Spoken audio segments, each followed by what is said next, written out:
प्रारंभ जिल्हास्तरीय ऑनलाईन तासिकेमध्ये सर्वांचं स्वागत।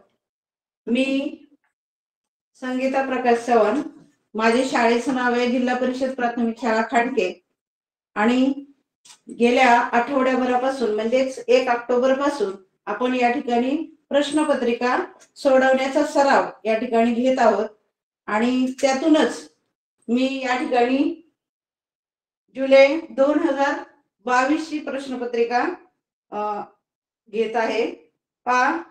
त्यामध्ये पेपर क्रमांक 1 म्हणजे 2 विभाग असतात, भाषा पहिला विभाग आणि गणित हा दुसरा विभाग असतो। त्यामध्ये भाषा विषयासाठी 25 प्रश्न असतात आणि 50 गुण असतात, हे आपल्या सर्वांना माहीतच आहे। त्यामध्ये या भाषा विषयासाठी एकूण घटक आहेत 4 आणि उपघटक आहेत 28। म्हणजे या ठिकाणी भाषा विषयासाठी बराचसा अभ्यासक्रम दिल्या गेल्यामुळे आणि त्याचा सराव आपण या ठिकाणी अभ्यासक्रम पूर्ण झालेला आहे सप्टेंबर पर्यंत आणि तिथून पुढे आपण आता 4 ते 4.5 महिने आपण सराव करणार आहोत आणि जास्तीत जास्त प्रश्न सराव झाल्यामुळे आपल्याला निश्चितच पुढच्या फेब्रुवारी 2026 ची जी प्रश्न आपण सामोरे जाणार आहोत परीक्षेला, ते आपल्याला सोपं आणि सहज रित्या सोडवता येतील। आता या ठिकाणी मी प्रश्नपत्रिका जी 2022 ची आपण घेतलेली आहे तो ए संच घेतलेला आहे आणि त्या ठिकाणी आपण ही प्रश्नाला सुरुवात करूया। तुमच्या स्क्रीनवर तुम्हाला प्रश्नपत्रिका जी आपण घेतोय ती तुम्हाला दिसेल आणि त्यानुसार आपण भाषा विषयाला सुरुवात करतोय।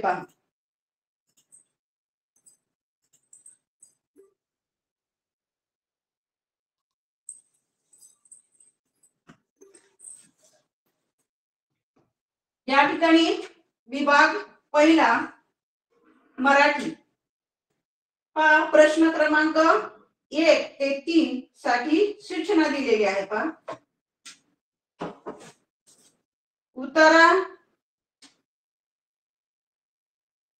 उत्तरा वाचून त्यावर आधारित विचारलेल्या प्रश्नांची उत्तरे पर्यायातून निवडा। आता या ठिकाणी उतारा वाचन करताना हा काळजीपूर्वक आणि समजपूर्वक आपण तो वाचायचा आहे। तिथे आपण मी वाचते। खेडीपाडी आनंदात होती, भीमा, पूर्णा, तापी, कृष्णा सुप्रसन्न वाहत होत्या। सह्याद्री व सातपुडा निवांत पहुडले होते। प्रत्येक घरात नंदादीप प्रशांत तेवत होते। अंगणामधली तुळशी वृंदावने मंजिऱ्याने डवरून डोलत होती। वस्त्र्यावरील झोपाळे मुली बाळींना गजबजून ओव्या गात होते। दुष्काळ ठाऊकच नव्हता। गोठ्यात गाई वासरांची दाटी होती। सांज सकाळ तुळशीपाशी दिवे लागत होते। गोग्रास घातल्याशिवाय गृहिणी जेवत नव्हत्या। कुणाचीही लक्ष्मी सोन्या मोत्या वाचून रीती नव्हती। पोरे बाळे, लेकी सुना, शेते भाते, गुरे वासरे, पशु पक्षी आनंदात होते। झाडे झुडपे सुद्धा महाराष्ट्रावर लक्ष्मी प्रसन्न होती। आता हा उतारा आपण काळजीपूर्वक आणि समजपूर्वक वाचलेला आहे, कारण की जेणेकरून आपल्याला प्रश्नांची उत्तरे अचूक सापडतील। त्यातला पहिला प्रश्न आपण घेतोय। खेडीपाडी आनंदात होती हे कोणत्या गोष्टीतून कळते? आता या ठिकाणी 4 वाक्य दिलेले आहेत। या 4ही वाक्यातलं आपल्याला शोधायचंय की खेडीपाडी आनंदात होती हे कोणत्या गोष्टीवरून आपल्याला कळतं। आता अ दिलेला आहे। नद्या सुप्रसन्न वाहत होत्या। ब दुष्काळ ठाऊकच नव्हता आणि क आहे गोठ्यात गाई वासरांची दाटी होती। ड महाराष्ट्रावर लक्ष्मी प्रसन्न होती। आता उतारा आपण काळजीपूर्वक वाचल्यामुळे आपल्याला या ठिकाणी या उतार्यामध्ये हे वाक्य आलेले आहेत का हे पाहावं लागेल। नद्या सुप्रसन्न वाहत होत्या या ठिकाणी पहिल्याच वाक्यामध्ये खेडीपाडी आनंदात होती भीमा पूर्णा तापी कृष्णा सुप्रसन्न वाहत होत्या, हे उतार्यातल्या पहिल्याच ओळीमध्ये आपल्याला त्या ठिकाणी दिसतंय पहा. म्हणजे हे पहिलं जे वाक्य आहे ते खेडीपाडी आनंदात होती हे या पहिल्या वाक्यावरून आपल्याला समजतं. त्यानंतर दुसरं आहे पहा, दुष्काळ ठाऊकच नव्हता. आता हे सुद्धा या वाक्यामध्ये या परिच्छेदामध्ये हे वाक्य आलेलं आहे की दुष्काळ ठाऊकच नव्हता. म्हणजे हे दुसरं वाक्य सुद्धा खेडीपाडी आनंदात होती हे दुसऱ्या वाक्यावरून सुद्धा आपल्याला समजतं. त्यानंतर क गोठ्यात गाई वासरांची दाटी होती. दुष्काळ ठाऊकच नव्हता, गोठ्यात गाई वासरांची दाटी होती, हे वाक्य या उतार्यामध्ये आलेला आहे. आणि ड आहे पहा, महाराष्ट्रावर लक्ष्मी प्रसन्न होती, हे सुद्धा या परिच्छेदामध्ये शेवटच्या ओळीमध्ये दिलेलं आहे पहा, महाराष्ट्रावर लक्ष्मी प्रसन्न होती. म्हणजे या ठिकाणी चारही वाक्य खेडीपाडी आनंदात होती हे आपल्याला या चारही वाक्यावरून समजतं. आणि म्हणून पर्याय या ठिकाणी दिलेले आहेत पहा. पहिला पर्याय दिलेला आहे फक्त अ बरोबर, दुसरा आहे फक्त ब आणि ब व क बरोबर, आणि तिसरा ऑप्शन आहे पहा अ ब क ड हे चारही ऑप्शन बरोबर असं तिसरं ऑप्शन आहे. आणि चौथा आहे फक्त ड बरोबर. आता आपण पहिल्यांदाच बघितलेलं होतं की चारही वाक्य या ठिकाणी बरोबर आहेत आणि म्हणूनच पर्याय क्रमांक 3 अ ब क ड हे चारही पर्याय म्हणजे चारही वाक्य बरोबर आहेत. म्हणून आपला उत्तराचा पर्याय आहे 3. पहा, यानंतर आपण दुसरा प्रश्न पाहणार आहोत. पहा, उतार्यात किती जोड शब्द आले आहेत. आता या ठिकाणी अशी गफलत करायची नाहीये की जोड शब्द आणि जोडाक्षरयुक्त शब्द या दोन्हीमध्ये फरक आहे. जोडाक्षरयुक्त शब्द आणि जोड शब्द पटकन आपण वाचतो आणि जोड शब्द शोधण्याच्या नादात सुद्धा लागू शकतो. जोडाक्षरयुक्त शब्द सुद्धा आपण शोधायच्या याच्यामध्ये डोक्यात घेऊ शकतो, पण असं आपण करायचं नाहीये. तर आपण या ठिकाणी जोड शब्द शोधायचे आहेत. पहा, उतार्यात किती जोड शब्द आले आहेत. पर्याय दिलेले आहेत पहा. पहिला आहे 10, दुसरा पर्याय आहे 12, तिसरा पर्याय आहे 11 आणि चौथा पर्याय आहे 9. आता उतार्याकडे आपल्याला जावं लागेल याच्यासाठी. तर पहा, पहिलाच शब्द आहे उतार्याची सुरुवातच खेडीपाडी हा जोड शब्द आहे. दुसरा शब्द त्या उतार्यामध्ये सापडतोय पहा नंदादीप. त्यानंतर मुलीबाळी, गाई वासरांची, सांज सकाळ, पोरे बाळे, सोन्या मोत्या वाचून, लेकी सुना, शेते भाते, गुरे वासरे आणि पशु पक्षी. या ठिकाणी आपण प्रश्न सोडवताना त्या ठिकाणी उतार्याखाली आपण ते पेन्सिलनं अंडरलाईन करून घ्यायची की आपण किती जोड शब्द शोधलेले आहेत आणि क्रमाने ते मोजत जायचं. पहा, या ठिकाणी आपल्याला 11 जोड शब्द सापडलेले आहेत आणि म्हणून या ठिकाणी प्रश्न दुसऱ्याचा पर्याय क्रमांक उत्तराचा आहे 3, 11.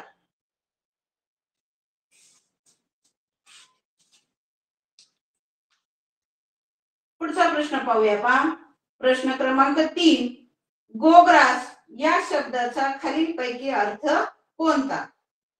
पर्याय दिलेले आहेत पहा. पहिला आहे गाय गवत खाते, दुसरा पर्याय आहे गाय गवताचा घास घेते, तिसरा पर्याय आहे गाईला गोमाता म्हणतात आणि चौथा पर्याय आहे पहा गाईला घातलेला घास. आता या ठिकाणी गो म्हणजे गाय हे आपल्याला माहित आहे आणि ग्रास म्हणजे घास. मग पहिला पर्याय येईल का पहा गाय गवत खाते, तर या ठिकाणी पहिला पर्याय येत नाहीये. दुसरा आहे गाय गवताचा घास घेते, तोही पर्याय योग्य नाहीये.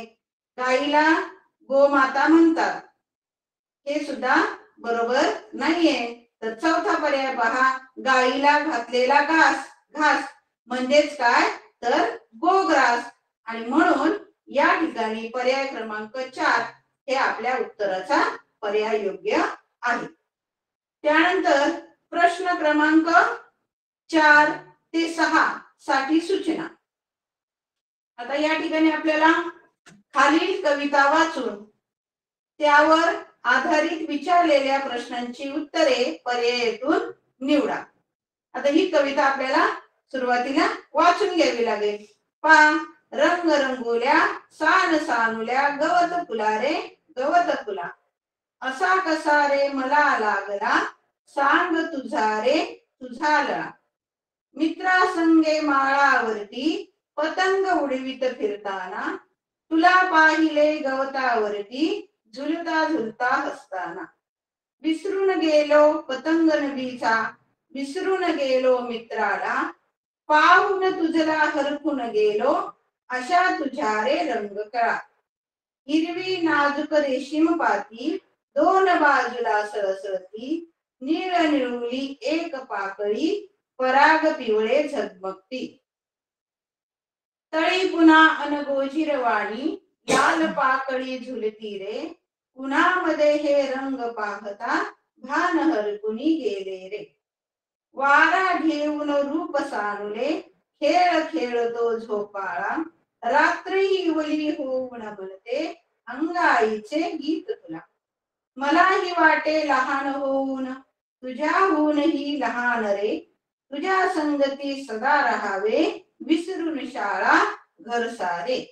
आता ही जी कविता आहे ती सध्याच्या इयत्ता 6वीच्या अभ्यासक्रमामधली कविता आहे. पहा, आता या कवितेवरचे आपण प्रश्न पाहणार आहोत. प्रश्न क्रमांक 4, या कवितेत कोणाचे वर्णन केले आहे? आता पहा, पहिला ऑप्शन दिलेला आहे मित्रासंगे खेळण्याचे, दुसरा पर्याय आहे गवत फुलाचे, तिसरा पर्याय आहे गवताचे आणि चौथा पर्याय आहे वारा आणि झोपाळा यांचे. तर या ठिकाणी आपल्याला पहिल्या चोळीमध्ये रंग रंगोल्या सान सानुल्या गवत फुला रे गवत फुला, म्हणजे या ठिकाणी आपल्याला पहिल्या चोळी वाचली की आपल्या लक्षात येतं की या कवितेत गवत फुलाचे वर्णन केले आहे. म्हणजे या चौथ्या प्रश्नाचा अचूक जे उत्तर आहे ते आहे पर्याय क्रमांक 2 गवत फुलाचे.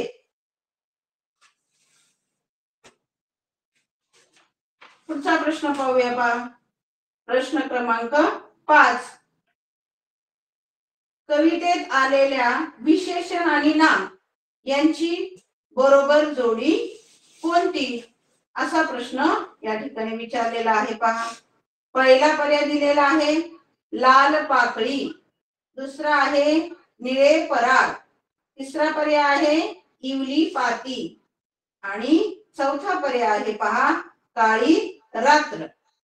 आता या प्रश्नामध्ये आपल्याला जे विशेषण दिलेले आहेत, नाम दिलेले आहेत आणि विशेषण दिलेले आहेत ते आपल्याला कवितेत जे आलेले आहेत ते ओळखायचे. म्हणजे या ठिकाणी पहिला पर्याय दिलेला आहे पहा लाल पाकळी. आता कवितेमध्ये लाल पाकळी असं या ठिकाणी विशेषण आलेलं आहे. तरी पण आपण दुसऱ्या पर्यायाकडे जाऊया. बघा, दुसरा पर्याय आहे निळे पराग. तर कवितेमध्ये निळे पराग हे असं विशेषण आलेलं नाहीये. तर या ठिकाणी काय आलेलं आहे कवितेमध्ये, तर पिवळे पराग असं विशेषण या ठिकाणी लावलेलं आहे. तिसरा आहे इवली पाती. तर या ठिकाणी कवितेमध्ये इवली पाती नाहीये, तर कशी पाती आहे, रेशीम पाती आहे.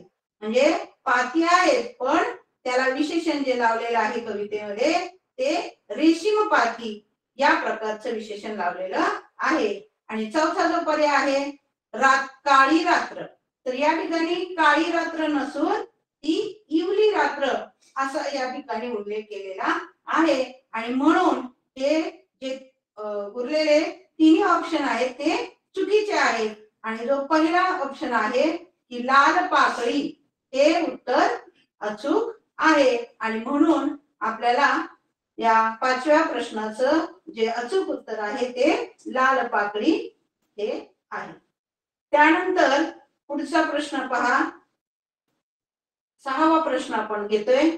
खालीलपैकी चुकीचे विधान कोणते? आता या ठिकाणी आपल्याला चारही ऑप्शन वाचून घ्यायचे. सुरुवातीला पहा, पहिला पर्याय आहे गवत फुला तुला पाहून मी हरपून गेलो. त्यानंतर दुसरा पर्याय आहे तुझे रंग पाहताना भान हरपून गेले. आणि तिसरा आहे पहा, शाळा घर विसरून तुझ्या बरोबर नेहमी राहावे. आणि चौथा आहे मी तुला अंगाईचे गीत गावे. आता या ठिकाणी कवी काय म्हणतोय पहा, गवत फुला तुला पाहून मी हरपून गेलो असं कवी या ठिकाणी गवत फुलाला उद्देशून म्हणतोय. त्यानंतर तुझे रंग पाहताना भान हरपून गेले हेही कवी या ठिकाणी म्हणत आहे पहा.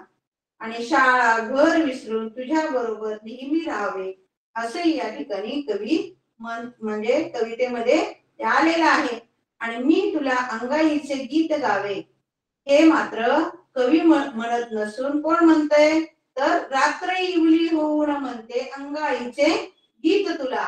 म्हणजे या ठिकाणी रात्र म्हणते की मी तुला काय करते अंगाईचे गीत गाते. आणि म्हणून या ठिकाणी आपला चुकीचं विधान आपल्याला शोधायचे. तर या ठिकाणी चुकीचे विधान जे आहे ऑप्शन क्रमांक 4 की मी तुला अंगाईचे गीत गावे, पर्याय क्रमांक 4. त्यानंतर पुढचा प्रश्न पहा, 7वा प्रश्न आहे खालील वाक्यामध्ये एकूण किती सर्वनामे आली आहेत?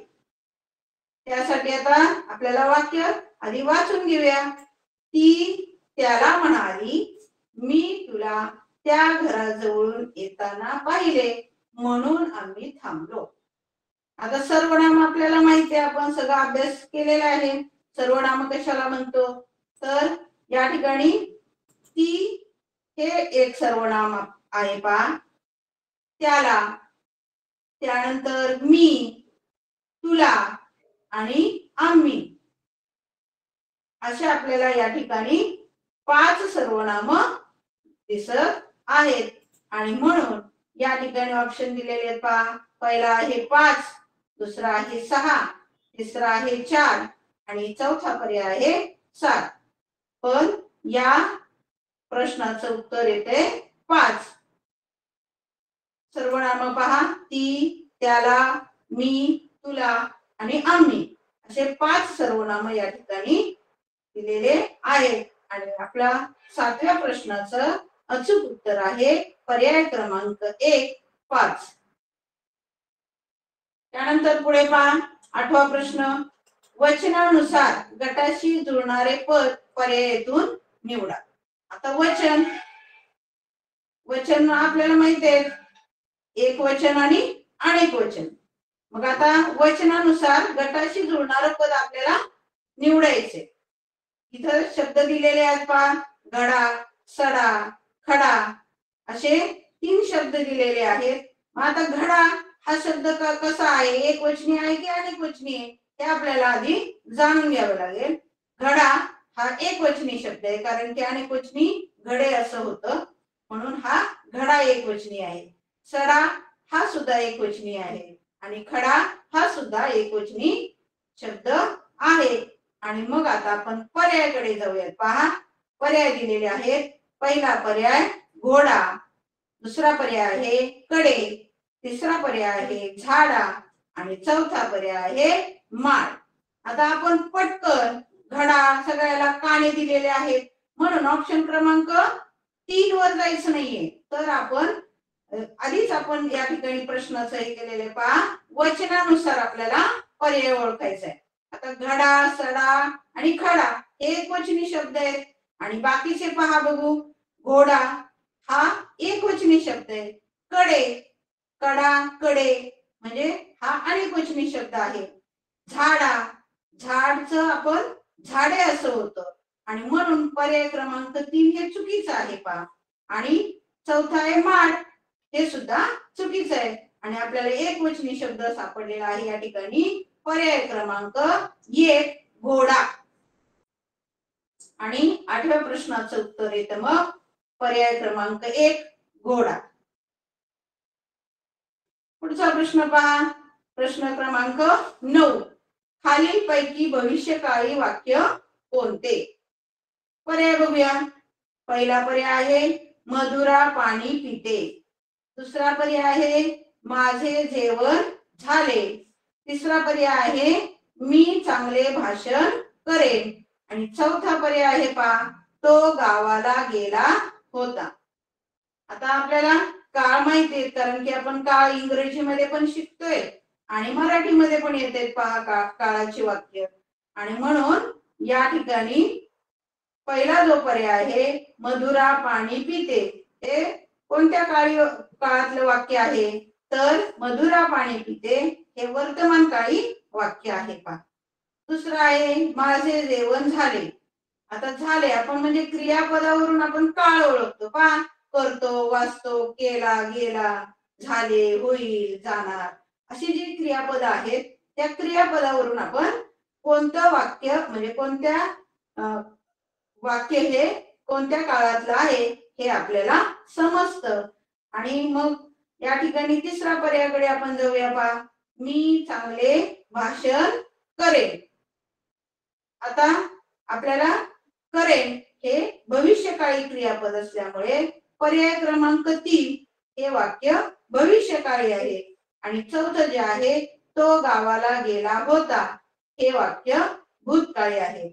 आणि आपल्याला विचारले काय प्रश्नामध्ये खालील पैकी भविष्यकाळी वाक्य कोणते? आणि म्हणून या ठिकाणी भविष्यकाळी वाक्य आहे पर्याय क्रमांक 3 मी चांगले भाषण करेन. हे आपलं अचूक उत्तर आहे.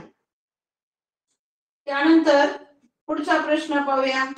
योग्य विधेय वापरून वाक्य पूर्ण करा. जयश्रीने असं आपल्याला दिलेलं आहे आणि ऑप्शन दिलेले आहेत पहा. पहिलं आहे अक्षर सुंदर आहे. दुसरा आहे मैदानावर गेली.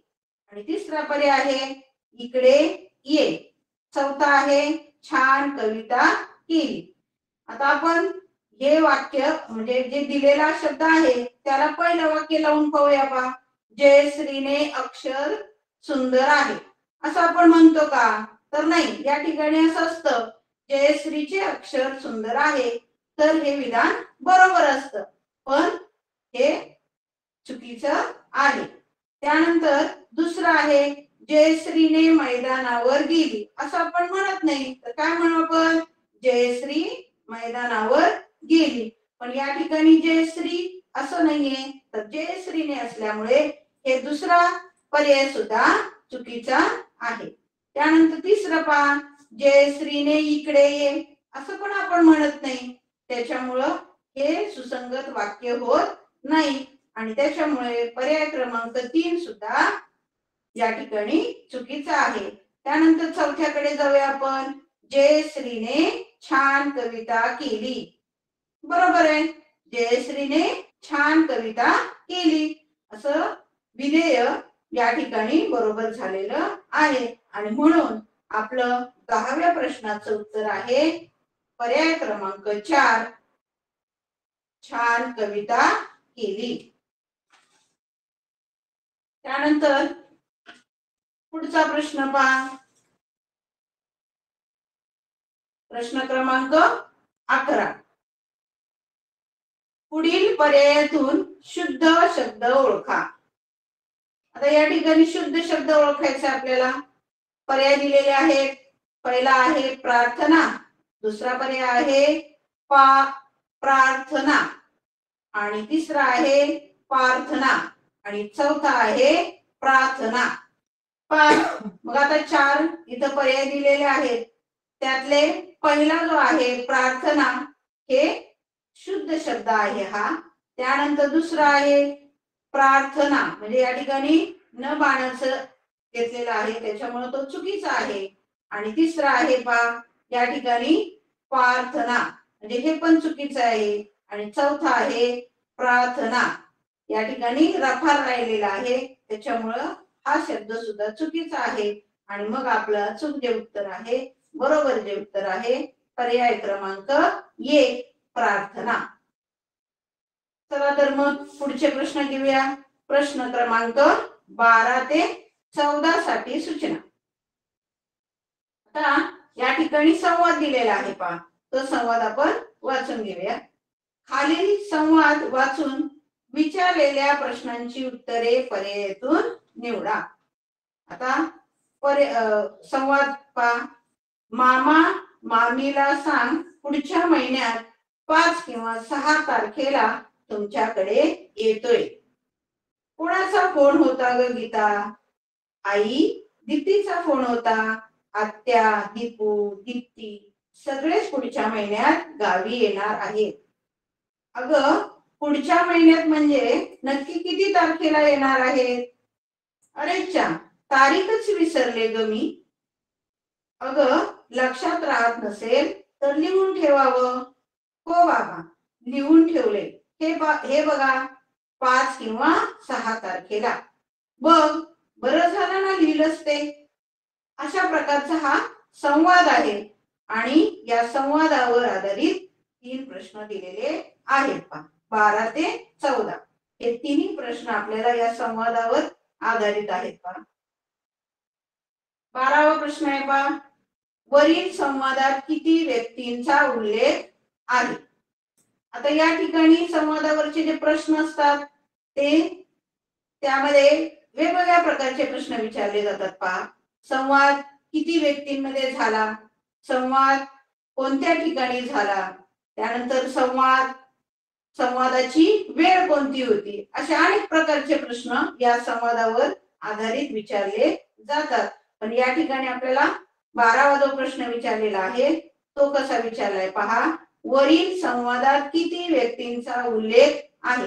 या ठिकाणी संवादामध्ये किती व्यक्तींचा सहभाग आहे असा प्रश्न नाहीये, तर किती व्यक्तींचा उल्लेख केलेला आहे असा प्रश्न आहे. तो आपण व्यवस्थित समजून घेतला पाहिजे. पर्याय दिलेले आहेत. पहिला आहे 5, दुसरा आहे 7, तिसरा पर्याय आहे 6 आणि चौथा पर्याय आहे 8. आता या ठिकाणी आपल्याला उत्तराकडे जावं लागेल पहा.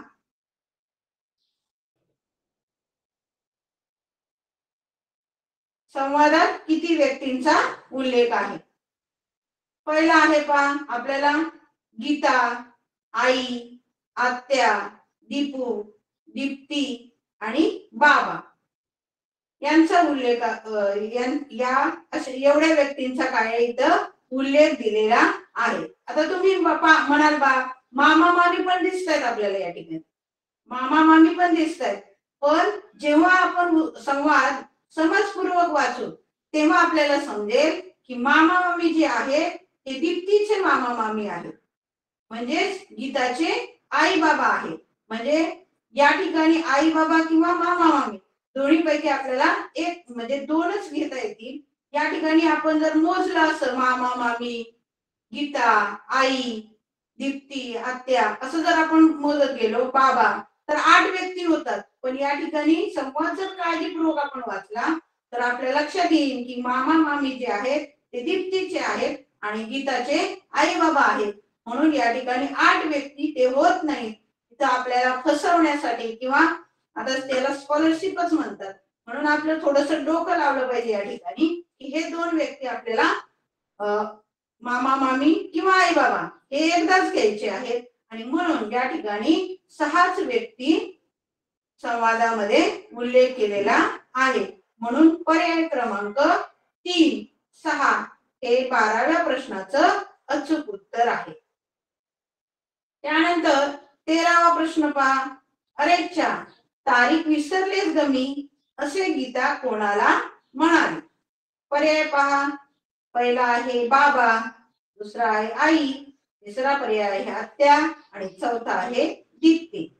आता या ठिकाणी वाक्यामध्येच आपल्या लक्षात येईन पावर उतार्या संवादामध्ये की कोणाचा फोन होता ग गीता असं आई बोलतीये. म्हणजे आईचं आणि गीताचं या ठिकाणी बोलणं झालेलं आहे आणि म्हणून अरेच्या तारीख विसरलेत ग मी असं या ठिकाणी गीता आपल्या आईला म्हणत आहे हे आपल्याला समजतं आणि म्हणून पर्याय क्रमांक 2 हे याचं अचूक उत्तर आहे. त्यानंतर 14वा प्रश्न पहा. आत्या, दीप्ती आणि दीपू गावाला केव्हा जाणार आहेत? पर्याय आहे पहिला 5 तारखेला, दुसरा आहे 6 तारखेला, तिसरा पर्याय आहे पुढच्या महिन्यात आणि चौथा आहे पुढच्या महिन्यात 5 किंवा 6 तारखेला. आता या उतार्यामध्येच दिलेला आहे पहा वाक्यामध्ये आत्या, दीपू, दीप्ती सगळेच पुढच्या महिन्यात गावी येणार असं दिलेलं आहे. त्यानंतर हो बाबा लिहून ठेवलंय हे बघा 5 किंवा 6 तारखेला हे वाक्य संवादामध्ये आलेलं आहे आणि त्यामुळे आपल्याला या ठिकाणी हे दोन्ही वाक्य अचूक उत्तराकडे नेतात पहा की पुढच्या महिन्यात 5 किंवा 6 तारखेला आणि म्हणून या 14व्या प्रश्नाचं जे अचूक उत्तर आहे पर्याय क्रमांक 4.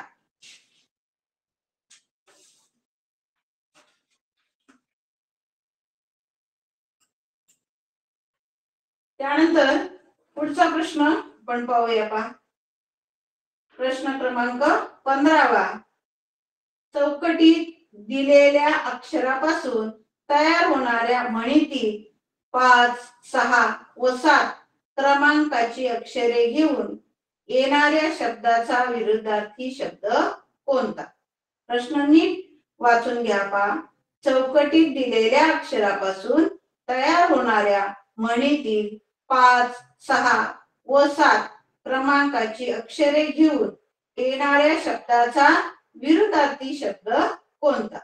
आता या ठिकाणी आपल्याला जे अक्षर दिलेले आहेत ते अक्षर आपल्याला जुळवून अर्थपूर्ण अशी म्हण तयार करायची. सुरुवातीला आपण म्हण तयार करून घेऊया पहा. या अक्षरावरून अशी म्हण तयार होते. उतावळा नवरा गुडघ्याला बाशी. ही म्हण तयार होते पहा. उतावळा नवरा गुडघ्याला बाशी. आता पुढे प्रश्न काय विचारलाय पहा की म्हण तयार झाल्यानंतर 5, 6 व 7 क्रमांकाची अक्षरे कोणती आहेत? आता उ पहिला नंबरचा आहे, ता 2 नंबरला येतोय, व 3 नंबरला येतोय, ळा हा 4 नंबरला येतोय. त्यानंतर न हे अक्षर 5 नंबरला येतं, व हे अक्षर 6 नंबरला येतं आणि रा हे अक्षर 7 नंबरला येतं. आपल्याला 5, 6, 7 क्रमांकाची अक्षर घ्यायचे आणि त्यापासून जो शब्द तयार होणार आहे त्याचा विरुद्धार्थी शब्द आपल्याला या ठिकाणी घ्यायचा आहे आणि म्हणून पहा 5 आणि 6, 5, 6, 7 नंबरला जे अक्षर आहे ते आहे न व रा. तर या ठिकाणी शब्द तयार झालेला आहे काय तर न व रा. आता या न व रा या शब्दाचा आपल्याला विरुद्धार्थी शब्द ओळखायचा आहे. पटकन अशी गडबड करायची नाहीये. तर पहा पहिला आपण पर्यायाकडे जाऊया. पहिला पर्याय आहे नवरी, दुसरा आहे चढण, तिसरा पर्याय आहे खाली आणि चौथा पर्याय आहे हुशार. आता या ठिकाणी पहिला पर्याय नवरी, नवरा या शब्दाचा विरुद्धार्थी शब्द नवरी असा होतो. हे बरोबर आहे. तर दुसरे जे पर्याय आहे त्याचे विरुद्धार्थी शब्द जर आपण पाहिले तर चढण त्याचा विरुद्धार्थी शब्द आहे उतरण, किंवा तिसरा पर्याय जो आहे खाली त्याचा विरुद्धार्थी शब्द आहे वर, हुशार याचा विरुद्धार्थी शब्द आहे मठ्ठ. म्हणजे इथं नवरा या शब्दाशी इतर शब्द विरुद्धार्थी शब्द जुळत नाहीये. तर नवराला विरुद्धार्थी शब्द येतोय नवरी आणि म्हणून या ठिकाणी 15व्या प्रश्नाचं उत्तर आहे पर्याय क्रमांक 1 नवरी. पुढचा प्रश्न पहा. प्रश्न क्रमांक 16. खालील वाक्य 4 भागात विभागले आहे. त्यातील चुकीचा भाग ओळखा. खालील वाक्य 4 भागात विभागले आहे, त्यातील चुकीचा भाग ओळखायचा. हे लक्षात घ्यायचे पहा, चुकीचा, बरोबर, अचूक हे शब्द आपल्या वारंवार म्हणजे आपण ते वाचलेले आहेत आणि त्यांचा अर्थ आपण समजून घेतलेला आहे पहा. तर वाक्य दिलेलं आहे पहा, मडक्यांची थप्पी लावली होती. या 4 शब्द वेगवेगळ्या भागामध्ये विभागलेले आहेत. आता हे वाक्य याच्यातलं चुकीचा भाग आपल्याला ओळखायचा. आता पहिला पर्याय दिलाय मडक्यांची, दुसरा आहे लावली, तिसरा आहे थप्पी आणि चौथा पर्याय आहे होती. आता आपण जर तसा विचार केला तर मडक्यांची थप्पी लावली होती. आता या ठिकाणी आपण सगळ्यांनी समूहदर्शक शब्द वाचलेले आहेत, पाठ केलेले आहेत. हे समूहदर्शक शब्द आहे मडक्यांची. आता इथं मडक्यांची थप्पी असती का रे? तर मडक्यांची थप्पी नसते, तर मडक्यांची ही काय असते? उतरंड असते. काय असते? उतरंड असते. आणि पोत्यांची थप्पी असते. आणि म्हणून या ठिकाणी मडक्यांची जर आपण चुकीचं घेतलं तर तेही योग्य ठरणार नाहीये, आणि थप्पी जर आपण चुकीचं काढलं तर तेही योग्य ठरणार नाहीये. म्हणून या ठिकाणी या बोर्डच्या जी प्रश्नपत्रिका ही आहे त्या ठिकाणी जी उत्तरं दिलेली आहेत ती पर्याय क्रमांक 1 आणि 2 अशी दोन्ही दिलेली आहेत. म्हणून हा प्रश्न जरा संदिग्ध स्वरूपाचा आहे पहा. त्यानंतर पुढचा प्रश्न आहे पहा 17वा. मेज हा कोणत्या इंग्रजी शब्दाला पर्यायी शब्द आहे? आता इंग्रजी शब्द, काही इंग्रजी शब्द, मराठी शब्द, आपल्याला मराठी शब्द आपण जे वापरतो आता रेग्युलर शब्द, बरेचसे इंग्रजी शब्द आपण मराठी मध्ये सहज वापरत राहतो पहा. त्याच्यामुळे आपल्याला मराठी शब्द, जो इंग्रजी शब्द आहे तो मराठी शब्द आपल्याला लक्षात येत नाही. त्याच्यासाठी आपल्याला वाचन पाठांतर करणं गरजेचं आहे. प्रश्न क्रमांक 7. मेज हा कोणत्या इंग्रजी शब्दाला पर्यायी शब्द आहे? पर्याय दिलेले आहेत. पहिला आहे रेडिओ, दुसरा आहे वेब, तिसरा आहे फोन आणि चौथा आहे टेबल. आता रेडिओ हा इंग्रजी शब्द आहे, त्याला मराठी शब्द आहे आकाशवाणी. म्हणजे मेजला रेडिओ आहे का? तर नाही. हा पहिला ऑप्शन योग्य नाहीये. त्यानंतर दुसरा पर्याय वेब. मेज म्हणजे वेब आहे का? तर नाही. वेबला मराठीमध्ये संकेतस्थळ म्हणतात. काय म्हणतात? संकेतस्थळ. आणि तिसरा जो पर्याय आहे फोन, याला मराठीमध्ये दूरध्वनी असं म्हणतात. आणि त्याच्यामुळे मेज म्हणजे फोन हा पर्याय योग्य ठरत नाही. आणि चौथा पर्याय आहे टेबल. टेबलाला मराठीमध्ये मेज असं म्हणतात. आणि म्हणून आपण बरोबर अचूक उत्तराकडे गेलो पहा. पर्याय क्रमांक 4 टेबल हे मेज या शब्दाला इंग्रजी शब्द आहे. म्हणून या 17व्या प्रश्नाचं उत्तर आहे पर्याय क्रमांक 4 टेबल. त्यानंतर पुढचा प्रश्न आहे पहा 18वा. खालील वाक्यातील अधोरेखित शब्दाचा समानार्थी नसलेला अचूक शब्द कोणता? आता या ठिकाणी गडबडीत समानार्थी शब्द शोधायचा नाही आपल्याला, तर समानार्थी नसलेला शब्द शोधायचा आहे. म्हणून आपण काळजीपूर्वक हा प्रश्न हाताळायचा आहे पहा. सर्वांनी पाण्याची बचत करावी हे वाक्य दिलेले आहे आणि त्या वाक्यामध्ये अधोरेखित केलेला शब्द आहे पाण्याची. म्हणजे आपल्याला पाण्याला समानार्थी नसलेला शब्द शोधायचा आहे. आता या ठिकाणी पहिला पर्याय दिलाय निर्मळ, दुसरा आहे जीवन, तिसरा आहे सलील आणि चौथा पर्याय आहे जल. आता इथं पहिलाच पर्याय या ठिकाणी पाण्याची म्हणजे पाण्यासाठी समानार्थी नसलेला पहिला पर्याय निर्मळ हा या ठिकाणी बरोबरचा ऑप्शन आहे पहा. बाकीचे जीवन, जल, सलीम हे तिन्ही शब्द पाण्यासाठी समानार्थी शब्द आहेत. निर्मळ हे समानार्थी शब्द नसून एक विशेषणाच्या स्वरूपामध्ये, जसं की आपण म्हणतो स्वच्छ पाणी, शुद्ध पाणी, म्हणजे विशेषण या ठिकाणी लावलेलं आहे. आणि म्हणून पर्याय क्रमांक 1 हे या प्रश्नाचं अचूक उत्तर आहे. त्यानंतर 19वा प्रश्न पहा. पुढील पैकी अलंकारिक शब्द ओळखा. आता अलंकारिक शब्द आपल्याला या पर्यायातून ओळखायचे आहेत. आता पहिला दिलाय अक्षर शत्रू, ब आहे अनासक्त, क आहे देशभक्त आणि ड आहे अरण्य पंडित. आता हे चार शब्द दिलेले आहेत आपल्याला आणि पर्याय पहा दिलेले.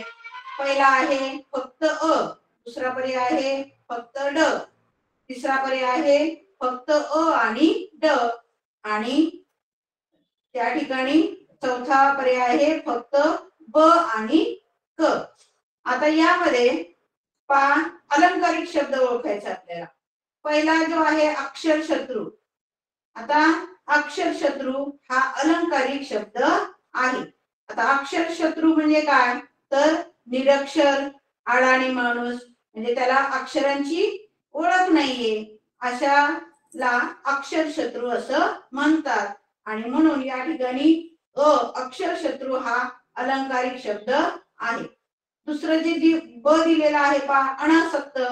अनासक्त याचा विरुद्धार्थी शब्द आहे आसक्त. म्हणजे हा जो दिलेला दिलेला आहे अनासक्त हा शब्द हा विरुद्धार्थी शब्द आसक्तला आहे आणि त्याच्यामुळे तो अलंकारिक शब्द नाहीये. आणि क देशभक्त. देशभक्त म्हणजे देशावर प्रेम करणारा, म्हणजे हा सुद्धा अलंकारिक शब्द नाहीये. आणि ड ऑप्शन आहे, ड तो शब्द दिलेला आहे पहा अरण्य पंडित. अरण्य पंडित म्हणजे मूर्ख माणूस आणि म्हणून अलंकारिक शब्द अरण्य पंडित सुद्धा अलंकारिक शब्द आहे. म्हणजे आपल्याला या ठिकाणी पहिला अ आणि ड हे दोन्ही काय आहेत, बरोबर आहेत, अलंकारिक शब्द आहेत. आणि म्हणून या ठिकाणी तिसरा जो पर्याय आहे फक्त अ आणि ड, म्हणजे आपलं पर्याय उत्तराचा पर्याय क्रमांक किती येतोय, तर 3, फक्त अ आणि ड. त्यानंतर 20वा प्रश्नाकडे जाऊया पहा. प्रश्न क्रमांक 20. तिठा हा शब्द कोणत्या शब्द समूहाबद्दल आला आहे ते पर्यायातून निवडा. आता आपल्याला पर्याय वाचावे लागतील यासाठी. पहिला पर्याय आहे 4 रस्ते जेथे एकत्र मिळतात. दुसरा आहे 3 रस्ते जेथे एकत्र मिळतात. तिसरा पर्याय आहे घाटातील रस्ता आणि चौथा पर्याय आहे पुलावरून जाणारा रस्ता. आता इथं पहिल्या पर्यायाला 4 रस्ते जेथे एकत्र मिळतात त्याला आपण चौक म्हणतो. म्हणजे तिठा म्हणत नाही, म्हणजे पहिला पर्याय आपला इथं बाद झाला पहा, म्हणजे तो पर्याय योग्य नाहीये. दुसरा आहे पहा 3 रस्ते जेथे एकत्र मिळतात त्याला काय म्हणतात, तर 3 रस्ते जेथे एकत्र मिळतात त्याला तिठा असं म्हणतात. या ठिकाणी आपल्याला दुसरा पर्याय योग्य आहे. तरी पण पहा तिसऱ्याकडे बघा, घाटातील रस्ता त्याला आपण म्हणतो काय, घाट. आणि जो पुलावरून जाणारा रस्ता असतो त्याला आपण म्हणतो उड्डाण पूल. आणि म्हणून या ठिकाणी उड्डाण पूल येणार, पर्याय क्रमांक 4 येणार नाहीये, 3 येणार नाहीये, तर या पर्याय क्रमांक 2 हे या प्रश्नाचं उत्तर आहे. तिठा म्हणजेच 3 रस्ते जेथे एकत्र मिळतात त्याला तिठा असं म्हणतात. त्यानंतर 21वा प्रश्न पहा. गटात न बसणारा शब्द कोणता. पर्याय आहेत. पहिला आहे झाडे वेली, दुसरा आहे झाडे झुडपे, तिसरा आहे झाडावर आणि चौथा आहे झाड झाडोरा. आता हे जे दिलेले शब्द आहेत गटात न बसणारा शब्द आपल्याला ओळखायचे आहेत. म्हणजे या ठिकाणी 3 पर्याय कसे असणार आहेत, एकसारखे असणार आहे, त्यांचा सहसंबंध एकसारखा असणार आहे आणि एकच असा वेगळा असणार आहे. पहा, तो गटात न बसणारा शब्द असणार आहे. मग झाडे वेली हे काय आहे तर जोड शब्द आहे. पहा या ठिकाणी झाडे वेली. दुसरा पर्याय जो आहे झाडे झुडपे हा सुद्धा जोड शब्द आहे. झाडावर आता हा जोड शब्द नाहीये. झाड झाडोरा हा सुद्धा जोड शब्द आहे. म्हणजे जे उरलेले 3 ऑप्शन आहेत, पहिला, दुसरा आणि चौथा, हे जोड शब्द आहेत. आणि तिसरा जे ऑप्शन आहे ते झाडावर हे जोड शब्द नसल्यामुळे तो गटात बसत नाही. आणि म्हणून 21व्या प्रश्नाचं जे उत्तर आहे ते आहे झाडावर, पर्याय क्रमांक 3. त्यानंतर पुढचा प्रश्न पहा 22वा. पुढील पिल्लूदर्शक शब्दांची चुकीची जोडी ओळखा. तर पिल्लूदर्शक शब्द आपल्याला ओळखायचे नाहीये. तर काय ओळखायचंय, पिल्लूदर्शक शब्दांची चुकीची जोडी ओळखायची. पहा, पहिला पर्याय दिलेला आहे शेळीचे करडू, दुसरा आहे म्हैस कोकरू, तिसरा आहे घोडा शिंगरू, चौथा आहे हरिण पाडस. आता या ठिकाणी पहिला जे आहे शेळीचं करडू, आपण शेळीच्या पिल्लाला करडू असं म्हणतो आणि म्हणून हे पर्याय बरोबर आहे. म्हणजे पर्याय बरोबर नसून पिल्लूदर्शक शब्द आहे. आपल्याला चुकीचा जोडी ओळखायची. पहा, म्हैसच्या पिल्लाला आपण कोकरू म्हणत नसून रेडकू म्हणतो. काय म्हणतो, रेडकू म्हणत असतो. आणि म्हणून या ठिकाणी चुकीची जोडी जी आहे म्हैस कोकरू ही चुकीची जोडी आहे. आणि घोड्याच्या पिल्लाला शिंगरूच म्हणतात आणि हरणाच्या पिल्लाला पाडस म्हणतात. म्हणजे उरलेले तिन्ही पिल्लूदर्शक शब्द आहेत आणि चुकीची जोडी आहे म्हैस कोकरू. आणि म्हणून पर्याय क्रमांक 2 हे 22व्या प्रश्नाचं अचूक उत्तर आहे. त्यानंतर 23वा प्रश्न पहा. दिलेले अक्षरे जुळवून अर्थपूर्ण शब्द बनवा व त्या शब्दातील पहिल्या 3 अक्षरापासून बनलेल्या शब्दाचा अर्थ ओळखा. आता आपल्याला अक्षर दिलेले आहेत पहा इथं ब, अ, व, ती, थी आणि न. ही अशी 6 अक्षर आपल्याला दिलेली आहेत. त्यापासून आपल्याला अर्थपूर्ण शब्द बनवायचा आहे. सगळ्या अक्षरांवर एकदा नजर फिरवली की आपल्या लक्षात येतं की पहिलं कोणतं घ्यायचं, म्हणजे अर्थपूर्ण पण झाला पाहिजे तो शब्द.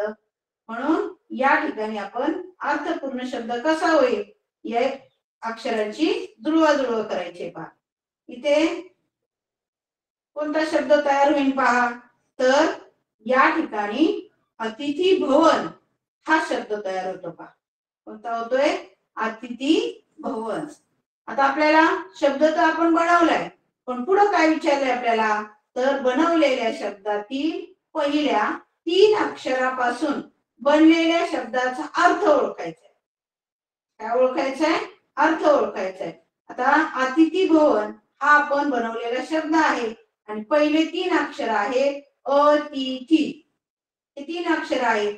मग आता अतिथी हा शब्द बनलेला आहे, तर या अतिथी शब्दाचा अर्थ असणारा शब्द आपल्याला पर्यायातून ओळखायचा आहे. पहिला पर्याय दिलाय पहा पाहुणा, दुसरा आहे दिवस, तिसरा आहे सदन आणि चौथा आहे घर. आता पहा अतिथी म्हणजेच काय, तर पहिला पर्याय जो दिलेला आहे पाहुणा. अतिथी म्हणजेच काय, तर पाहुणा. हे या पर्यायाचं म्हणजे या प्रश्नाचं उत्तर आहे. दुसरं जे दिले दिवस, त्याला आपण दिन म्हणतो. तिसरं आहे सदन, घर म्हणतो. घराला भवन किंवा सदन म्हणतात. म्हणजे हे वेगवेगळे आहेत आणि त्याच्यामुळे हे तिन्ही ऑप्शन यासाठी लागू नाहीयेत. तर अतिथी म्हणजेच काय, पाहुणा. आपल्याला अर्थ त्याच अर्थाचा शब्द विचारलेला आहे, म्हणजे समानार्थी शब्द विचारलेला आहे. अतिथी याचा समानार्थी किंवा त्याच अर्थाचा शब्द आहे पर्याय क्रमांक 1 पाहुणा. त्यानंतर पुढचा प्रश्न 24वा. स्वच्छ, स्वागत, स्वार्थ, स्वप्न, स्वरा हे शब्द वर्णानुक्रमे लावल्यास मध्यभागी कोणता शब्द येईल? आता हे जे 5 शब्द दिलेले आहेत आपल्याला, ते आधी काय करायचे, आपल्याला वर्णानुक्रमे लावायचे आहेत. आता पहिला जो शब्द आहे स्वच्छ, स्वागत, स्वार्थ, स्वप्न, स्वरा हे 5 शब्द आहेत पहा. त्याच्यामध्ये वर्णानुक्रम आपल्याला लावायचे सुरुवातीला. आता आपण काय करतो, सुरुवातीची अक्षर सारखी असली की पुढच्या अक्षराकडे जातो, पुढचं अक्षरही सारखं असलं तर आपण तिसऱ्या अक्षराकडे जातो आणि त्या प्रकारे आपण वर्णानुक्रमे लावतो. आता या ठिकाणी पहिला जो आहे स्वच्छ, त्यामध्ये स्व म्हणजे हा अकारांती शब्द आहे, स्वा आकारांती आहे, परत स्वा इथेही आकारांती शब्द आहे, स्व हे अकारांती आहे, स्वरा हे अकारांती आहे. म्हणजे आपल्याला सुरुवातीला स्व स्वचे काय करावे लागतील, वर्णानुक्रमे लावावे लागेल. म्हणजे या त्यानंतर पहिले अक्षर स्व स्वचे सगळे सारखे आहेत, पण स्वा आणि स्वार्थ हे दोन्ही शब्द आपण बाजूला ठेवायचे, नंतर लावायचे. सुरुवातीला येईन पा, त्यानंतर स्वच झाल्यानंतर च हे येतं, म्हणून पहिला जो शब्द येईन या ठिकाणी स्वच्छ, आणि दुसरा येईन पा स्व नंतर प येतं, म्हणून या ठिकाणी दुसरा शब्द येईन स्वप्न, आणि तिसरा पा येईन स्वरा, चौथा या ठिकाणी येते स्वागत, आणि 5वा शब्द येतोय स्वार्थ. अशा पद्धतीने आपण जेव्हा वर्णानुक्रमे लावायचे सुरुवातीला, आणि मग पहिला आला स्वच्छ, दुसरा आला स्वप्न, तिसरा आलं स्वरा, चौथा शब्द आला स्वागत, आणि 5वा शब्द आला स्वार्थ. मग मध्यभागी कोणता येईल शब्द, तर मध्यभागी येणारा शब्द आहे स्वरा. कोणता आहे, स्वरा. या ठिकाणी पर्याय दिलेले आहेत, पहिला स्वच्छ, दुसरा आहे स्वरा, तिसरा आहे स्वप्न, आणि चौथा पर्याय आहे स्वीकार. म्हणून या ठिकाणी आपला शब्द आलेला आहे स्वरा मध्यभागी, आणि म्हणून या ठिकाणी उत्तराचा पर्याय क्रमांक आहे 2 स्वरा. आपला या ठिकाणी शेवटचा प्रश्न आहे पहा 25वा. पुढील पैकी अचूक जोडीचा पर्याय क्रमांक निवडा. अचूक म्हणजे बरोबरची जोडी ओळखायची आपल्याला. पर्याय दिलेले आहेत, पहिला आहे शिक्षण दिन 11 नोव्हेंबर, दुसरा आहे बालिका दिन 14 नोव्हेंबर, तिसरा पर्याय आहे हुतात्मा दिन 2 ऑक्टोबर, आणि चौथा पर्याय आहे विज्ञान दिन 29 फेब्रुवारी. आता याच्यासाठी आपल्याला सगळे ऑप्शन पाहावे लागतील बा. पहिला जो दिलेला आहे शिक्षण दिन 11 नोव्हेंबर, दुसरा आहे बालिका दिन. आता बालिका दिन आपल्याला माहितीये, बालिका दिन हा 3 जानेवारीला असतो पा, आणि 14 नोव्हेंबरला बाल दिन असतो, आणि म्हणून या ठिकाणी बालिका दिन 14 नोव्हेंबर हे ऑप्शन चुकीचं आहे. त्यानंतर तिसरा पर्याय आहे पहा हुतात्मा दिन. हुतात्मा दिन हा 2 ऑक्टोबरला नसून 30 जानेवारीला असतो, आणि 2 ऑक्टोबरला महात्मा गांधी जयंती असते, आणि म्हणून हे तिसरं ऑप्शन सुद्धा चुकीचं आहे. हुतात्मा दिन 30 जानेवारी असतं तर ते बरोबर असतं, पण या ठिकाणी 2 ऑक्टोबर दिलेला आहे, म्हणून हे चुकीचं आहे. त्यानंतर चौथा आहे विज्ञान दिन. विज्ञान दिन हा 29 फेब्रुवारीला नसतो, तर तो 28 फेब्रुवारीला असतो, आणि म्हणून चौथं ऑप्शन चुकीचं आहे. पहिला ऑप्शन पहा शिक्षण दिन हा 11 नोव्हेंबरलाच असतो, आणि त्यामुळे या पर्यायाचं उत्तर पहिलंच आहे पहा, शिक्षण दिन 11 नोव्हेंबर लाच असतो, कारण की या दिवशी भारताचे पहिले शिक्षण मंत्री मौलाना अब्दुल कलाम आझाद यांची जयंती असते आणि त्या निमित्ताने शिक्षण दिन हा 11 नोव्हेंबरला साजरा केला जातो आणि म्हणून 25व्या प्रश्नाचं अचूक उत्तर आहे 1 शिक्षण दिन 11 नोव्हेंबर. या ठिकाणी आपण 1 ते 25 प्रश्न भाषेविषयाचे घेतलेले आहेत. तर अशाच प्रकारचे सराव तुम्ही सतत करत राहा. निश्चितच तुम्हाला यश मिळत राहील आणि महत्वाच्या ज्या 26 फेब्रुवारी 2026 ला जी परीक्षा होणार आहे त्यात तुम्ही नक्कीच यश संपादन करू शकाल एवढ्यात मला सर्वांना शुभेच्छा देते आणि मी या ठिकाणी थांबते. धन्यवाद.